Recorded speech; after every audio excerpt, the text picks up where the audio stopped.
അവർക്ക് ഇതിനെക്കുറിച്ച് കൂടുതൽ വിവരം കാണില്ല, ഇതെങ്ങനെ കൊണ്ടുപോയി മുതലാക്കാമെന്ന്. ഈ മുതലാക്കാമെന്നുള്ളതിനെക്കുറിച്ചുള്ള ഡീറ്റെയിൽസ് അറിയാവുന്ന വേറൊരാൾ ഉണ്ണികൃഷ്ണൻ പോറ്റിയാണ്. അപ്പോൾ ഉണ്ണികൃഷ്ണൻ പോറ്റിയാണ് ഇവരെ ഇതൊക്കെ പഠിപ്പിച്ചിട്ടുണ്ടാവുക. ഇങ്ങനെയൊക്കെ ചുമ്മാതിരുന്നാൽ പറ്റില്ല, വെറുതെ ഇവിടെ ദേവസ്വം ബോർഡ് പ്രസിഡന്റ് എന്ന് പറഞ്ഞ് ഇവിടെ ഓണറേറിയൊക്കെ വാങ്ങിച്ചിരുന്നിട്ട് എന്ത് ചെയ്യാൻ, നമുക്കിങ്ങനെയൊക്കെയുള്ള അവസരങ്ങളുണ്ട്, ഇത് നമുക്കത് മുതലാക്കാം എന്ന് പറഞ്ഞ് ഇതിപ്പോൾ പണ്ടേ ഇദ്ദേഹം തുടങ്ങിയിരുന്നിക്കും എന്നുള്ളതാണ് ഇപ്പോൾ പത്മകുമാർ പറയുന്നത്. എനിക്ക് മുമ്പും ഈ പരിപാടികളൊക്കെ ഉണ്ണികൃഷ്ണൻ പോറ്റി വെച്ച് നടത്തിയിരുന്നു. കാരണം ഉണ്ണികൃഷ്ണൻ പോറ്റി ഇതിൻ്റെയൊക്കെ കഥകൾ പറഞ്ഞു കാണും.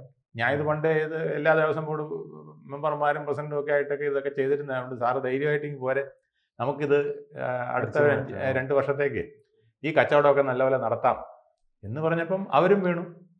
കാശിൽ കമന്ന് വീഴാത്തവരില്ല എന്നുള്ളതാണ് ഇപ്പോഴത്തെ രാഷ്ട്രീയത്തിലെ ഒരു പ്രത്യേകത. അല്ല, അപ്പോൾ പ്രശാന്ത് ഈ വലയിൽ വീണിട്ടുണ്ടല്ലേ? തീർച്ചയായിട്ടും. അതുകൊണ്ടല്ലേ രണ്ടാമത് ഇതൊക്കെ മൂടി വെക്കാനായിട്ടുള്ള ആസൂത്രണം നടത്തിയത്. ആ മൂടി വെക്കാൻ നടത്തിയ ആസൂത്രണമാണ് കുഴപ്പമായത്.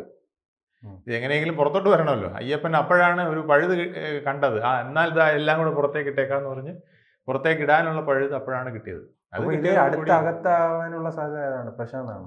കൂടുതൽ വാർത്തകളും വിശേഷങ്ങളും നിങ്ങളിലേക്ക് എത്താൻ ABC മലയാളം സബ്സ്ക്രൈബ് ചെയ്യുക, ബെൽബട്ടനും അമർത്തുക.